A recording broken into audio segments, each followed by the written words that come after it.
Hey guys, what's going on? T Reaper here, back again with another broadcast. I won't take up too much of your time. First of all, I want to give a quick shout out to everybody that watched my stream of Call of Duty Infinity Warfare. I know that nobody really has time to watch 2 hours or 40 minutes of gameplay, and I was actually kind of surprised. The system said I beat it in 6 hours and 40 minutes. And I split it into 4 parts. I do apologize for those who watched the stream. If you saw me standing still for a little bit or heard noise in the background of me screwing with my mic. So it was the first time I was doing one of those live streams. So I do apologize for the inconvenience and annoyance it might have caused, but I was just trying to get it to work. But the important thing is Call of Duty Infinity Warfare is now beaten on story mode. I'm not going to touch the multiplayer. But I just wanted to give my thoughts on the actual story. I gotta say that it was better than Black Ops 3 story, and it was probably on par with AW's. The one thing that I thought was kind of interesting was the fact that even though I was streaming the entire time, I actually still paid attention to the story, because usually when I'm doing two things at once, I can barely pay attention to what I'm actually playing. And I did do it on regular. The one thing that irritates me though is I didn't get an achievement for it. They only give you an achievement for beating on veteran or higher, which is kind of stupid as hell. But hey, I got a decent amount of achievements. I didn't go through most of the side missions though, so I know you can get achievements for doing the taking down the side ships. But I didn't do that. But I gotta say that it was a well written story. It was a well organized script. Great actors, great acting. I loved Kit Harington, Jon Snow as the villain. I liked the main Nick Reyes, and the moral of the story of Infinity Warfare. I'm not going to go into too much detail, and if you want gameplay, I have 4 parts on my channel that show the entire story. I did not live stream a single thing without me actually recording the entire thing. So the entire game is actually on my channel if you want to watch it in 4 parts. But again, I understand if you don't want to take your time to watch those 4 parts. I just did it just to record it. I didn't do it for anything other than that. So I can understand if not a lot of people want to watch that.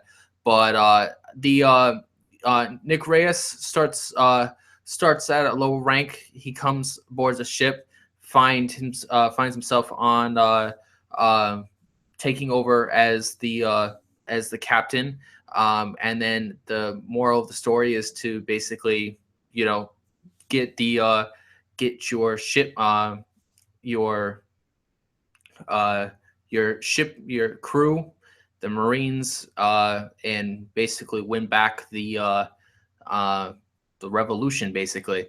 And I gotta say that the bad guy, or Jon Snow, actually played a lot less a part in the actual story than I thought he would.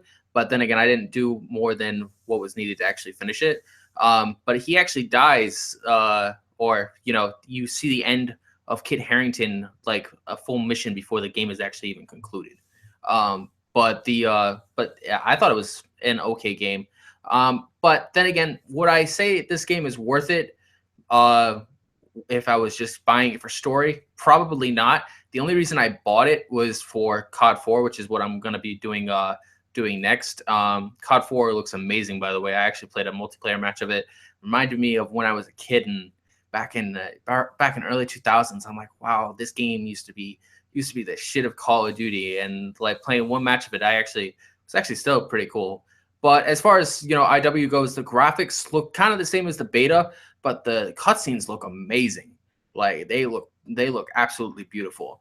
And the story of IW wasn't really something that we haven't heard before, but it was an actual story of actual sacrifice, and I always love those type of stories. But I won't go into too much detail. I gotta say was 6 hours and 40 minutes worth my time to beat it? I don't really know. I mean, I might have to play it again to really give a decent answer to that. But I got to say that at least it was a decent story, and at least it was a decent outfit. And at least I died more than 10 times doing it on regular. Everybody must think I'm a noob for actually doing that. But I actually thought I was actually going to get an achievement, and I didn't get an achievement. So I basically did it on regular for no reason. So I could have been even bigger noob and actually beat it on easy and still not got an achievement. So, but it was an interesting game. I liked I think I liked the space battles. I can't imagine what it would be like to play with space battles when you're in your jet in space going after the flying missiles in VR mode on the Pony Station. Actually playing that in VR would make my head spin. Like just actually playing it with just the controller was just like insane. But it was a well thought out story. But I do gotta say that if I wasn't playing it for the story and I wasn't playing it for COD 4, I probably would not have picked it up. But then again, for the basic story of True Sacrifice, it was a good story. It was a good run. But since I'm not touching the multiplayer and I'm only touching COD 4's multiplayer, I'm not really going to go back into IW again now that I'm actually finished with it. But I gotta say that if anybody's interested in space battles and like actual think AW but maxed to like freaking Battlestar Galactica. That's what it reminded me of every time I was in there, because you had the robots from Black Ops 3 that that one of them was named Ethan, and he was like your right hand man, and it was like a freaking bondage story between the captain and his crew, and it was a well thought out story. It was a well written story. Towards the end, if you towards the end of the credits, if you listen to everybody's if you press everybody's name, you get an achievement. So it was I actually had to listen to everything. I don't think that's in part 4 of the actual stream though. So I cut off the stream once I saw the credits roll. So I was like, you know what? I beat the game, shows it on the stream, I'm done. Period. But I gotta give a quick shout out to my 3 viewers. Thanks so much. I know it's late at night. I just wanted to give T Reaper's personal impression. Did I like the story? Yes, I thought it was better than Black Ops 3's. On pars with AW's. Great acting. I don't think it's gonna win any awards, but it was cool to see my friend from the show Supergirl in it. It was cool to see Jon Snow in it. The other actors I didn't really recognize, but they did a phenomenal job.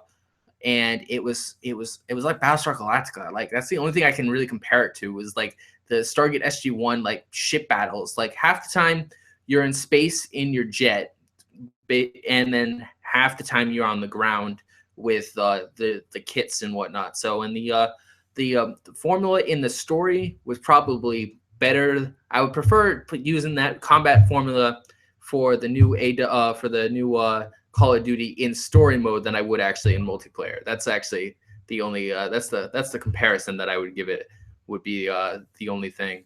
But yeah, I mean, I think COD 4 is probably going to be more of an interesting challenge for me, because when I was a kid I didn't play the story, so I only played the multiplayer. So I'm going to run the story sometime this weekend, and then I'm going to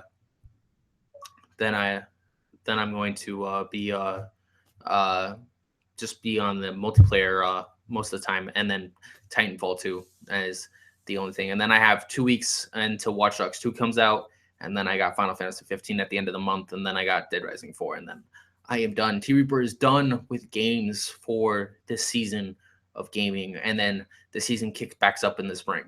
But then I gotta pay everything off, which is kind of a pain in the ass. So I'm waiting for December to pay everything off. But more of the story and the moral of the show is Infinity Warfare.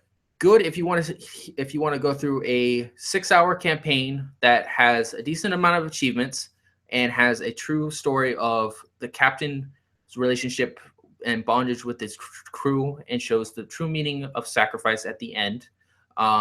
Don't get it for multiplayer, because I'm not going to recommend it for that, but I would recommend the story for a run, and if you're going to get it for with COD 4. So I would definitely recommend you buy Infinity Warfare if you're going to get the COD 4 bundle. But if you're just going for Infinity Warfare, unless you really like story runs, don't get it for the multiplayer, because the multiplayer, again, like I said in my other video back on the beta, it's trash. I mean, if not even the likes of Drifter and Sniper Wolf can like it, that